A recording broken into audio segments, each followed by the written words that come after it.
आज परीक्षित सुकमुनि को कहउछंती हे सुकमुनि आज प्रभु निश्चित क्रोधान्वित होइछंती जादव मानक समस्त शक्ति प्रदान करिछंती आउ सेइति पाई आज प्रभुंकर शक्ति की पाई जादव माने बलशाली हो जाइछंती आउ क्रोधरे जर्जरित हो जाइछंती। तेणु ये सबु कथा ए हरिंकर कथा को सुनी आज मो मन पवित्र करिछंती ए शरीर पाप मोर दूर हो जाइछि। हे सुकमुनि हरिंक कथा मते विस्तारित भाव में कहतु। सेतेबेले सुकमुनि कहउछंती हे परीक्षित जो समुद्र जल को मापिबार शक्ति नहीं कहार समुद्र बाली की गणिबा को कहार शक्ति नहीं सेमिति प्रभुंकर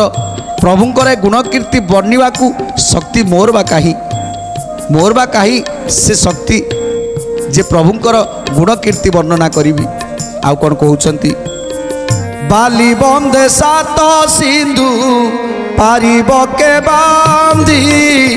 अति भागे भागवत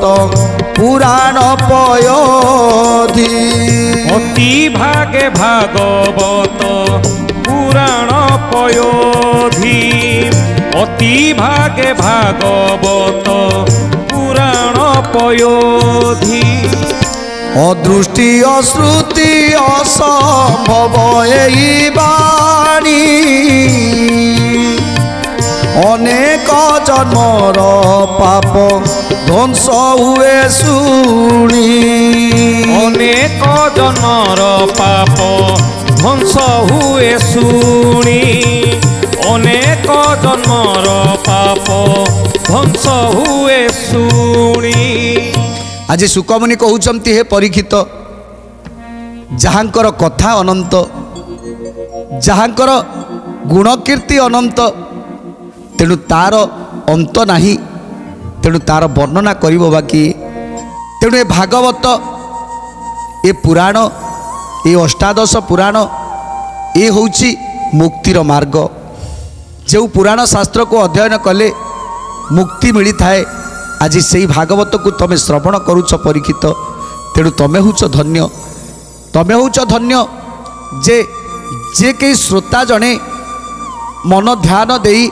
पुराण गाथा को श्रवण करिवो निश्चित तार जन्म जन्मर पाप क्षय हब।